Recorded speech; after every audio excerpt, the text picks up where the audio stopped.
Siang guys, gue pengen menceritakan buat teman-teman yang perihal dengan kasus bea cukai di Yogyakarta.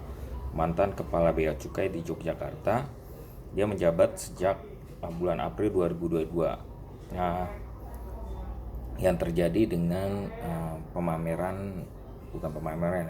harta lah ya, seperti itu ya. Dalam mengekspos di dunia sosial, media sosial ya, seperti itu. Menurutnya menurut dari Pak Eko Darmanto, dirinya kena framing karena datanya dicuri privat, seperti itu. Di sini sih yang pengen gue bahas tentang perihal laporan harta kekayaan pejabat negara atau yang disebut juga LHKPN ya. Bahwasanya Pak Eko memiliki harta total 15,7 M kurang lebih, yang terdapat kendaraan mewah atau kendaraan antik dan rumah yang mewah juga, seperti itu menurut informasi. Setelah ditelusuri, dan dia mempunyai utang sebanyak 4 miliar. Kalau dihitung-hitung penghasilan dari pejabat dari bea cukai itu setahun 500 juta. Kalau dikalkulasikan itu berarti pembayarannya 400 juta kali 10 tahun. Kalau seandainya dia punya hutang 4M ya. Yang dipertanyakan di sini yang agak cukup janggal ya menurut gua sih, ya, dia punya hutang 4M tetapi dia punya kekayaan 15,7 miliar ya. Seperti yang seperti yang sesuai dengan informasi yang gua dapat, seperti itu. Dan di situ kekayaannya sumbernya dari mana gitu. Kalau seandainya dia pegawai pejabat bea cukai, karena kalau secara kalkulasi setahun hanya mendapatkan 500 juta, dan sedangkan dia mempunyai kekayaan 15,7 miliar kurang lebih.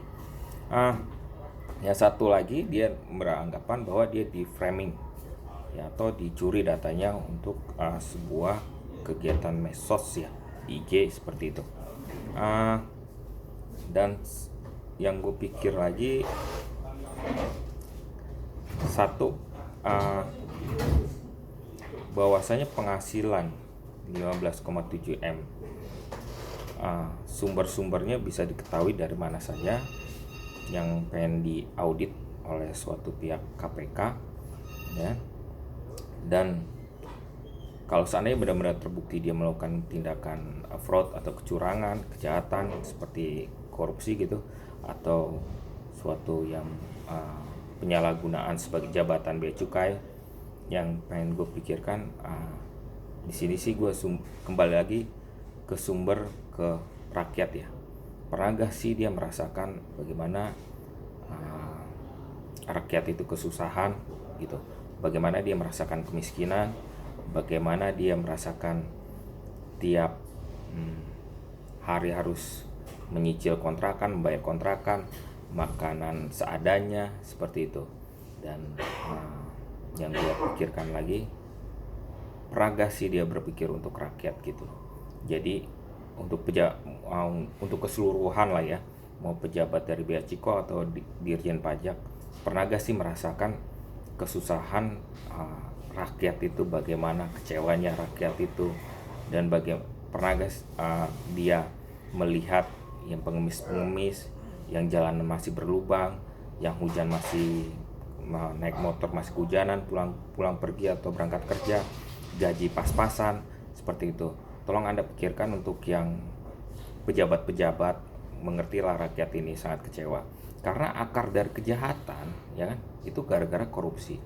Setiap saya melihat dalam perjalanan menuju kerjaan itu sangat-sangat emosional, banyak yang emosional. Tiap hari saya melihat terjadi ya percekcokan antara kendaraan bermotor yang saling sikut menyikut gitu. Pernah gak sih Anda merasakan seperti itu?